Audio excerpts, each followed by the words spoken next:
Hello, everybody, and welcome into the National League Division Series edition of Inside Pitch. I'm Ben Frederickson. This is Jeff Gordon. We're here at the Post-Dispatch. The Cardinals, Gordo, are in Atlanta to start Game 1 of the NLDS. Myles Michaelis on the mound. We'll get into the rotation versus Dallas Keuchel in a bit. But let's start off with the postseason roster surprises. Randy Arozarena makes the cut. A lot of fans will be happy about that, the electric outfielder. And the surprise of the bunch, Daniel Ponce de Leon, makes it for the bullpen after hardly ever pitching in the final month of the season. He's fresh. He can feel his fingers.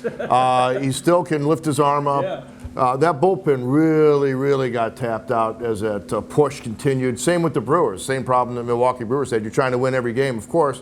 Takes a toll on the bullpen, the way managers work today's game. And in this case, John Gant has been pitched out for some time now after being so good in the first half of the season. They need a fresh arm. John Gant's not that. Daniel Ponce de Leon is that, and if they need multiple innings, if things go bad, you don't want to waste guys, he could be a factor. I'm impressed by the Cardinals, I guess I'll call it intestinal fortitude, to make the move to leave John Gant off and put Daniel Ponce de Leon on.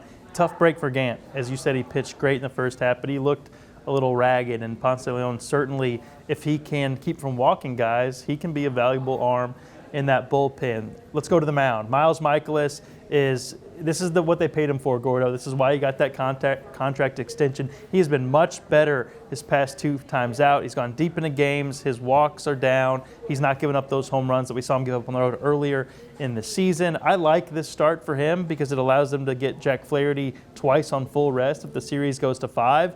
I understand some folks maybe would have liked to see Dakota Hudson there, but look at the past 2 starts. Myles Michaelis has been a little bit stronger than Dakota Hudson, and now they can bring Dakota Hudson out of the bullpen. They can bring him out of the bullpen, and he can still make that start on full rest. What do you make of Michaelis versus Keuchel? Oh, by the way, a pitcher the Cardinals could have signed. You remember when he was lingering on the free agent market? He's been pretty good for the Braves this year. Yeah, I still would have gone, to be a contrarian, I still would have gone Dakota Hudson because he and Flaherty just kept giving him a chance to win. Yeah, Myles stepped up, was better. Does it make you feel great going into the playoffs? Nah, probably not, but there is a veteran element. Like you say, they've paid him for this. He's been better. This is a chance, I wouldn't say for redemption, but it's certainly changed the tenor of the season. Then you go to Flaherty, who gives you a great chance in 2, and like you say, if they can get to 5, they'll feel great. So I worry about getting to 5, but first things first, Myles Michaelis on the mound. Yeah, and I like the idea. What I like it is I like the idea of Hudson out of the bullpen. He did that last year very well. That can be another good arm for that bullpen. And then you don't burn him too much, then he makes the start. He said before they left, he said, I'm ready to do that. I'm capable of doing that. It won't mess me up. I'm used to it. So I like that they're at least thinking about maximizing their best arms. Quickly, Gordo, one thing to watch in this series, Freddie Freeman's elbow is messed up, man. He has a hard time hitting, and he's playing through an elbow spur. That's something to watch.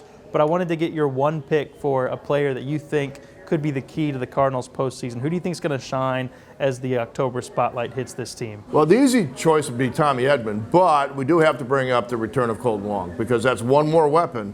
Hey, Paul DeYoung's not been that consistent. Marcell Ozuna was in a slump. They need another bat. They need somebody to make a difference. If Tommy can keep it going, we've almost looked at him as a given. Colton Wong could be a huge difference maker if he can come back and pick up where he left off. Yeah, let's see how that hamstring holds up. If he gets hurt again, they're probably done without him for the postseason. But of course, he's going to go out there and play. That's what Colton Wong is all about. Here's my sleeper pick, Carlos Martinez. All right. Carlos has given us a lot of gray hair. He has changed, I think, our hair color as much as he's changed his this season, yours especially, Gordo. But he tends to thrive in those moments, man. He loves the attention, he loves the spotlight, and more times than not, he gets it done. A dominant run from a closer can shape a postseason, and I think Carlos Martinez is going to be that guy for the Cardinals. So, we'll see. Keep it locked at STLtoday.com for all of your Cardinals coverage. We'll be at it again next week. For Jeff Gordon, I'm Ben Frederickson. We'll talk to you next time.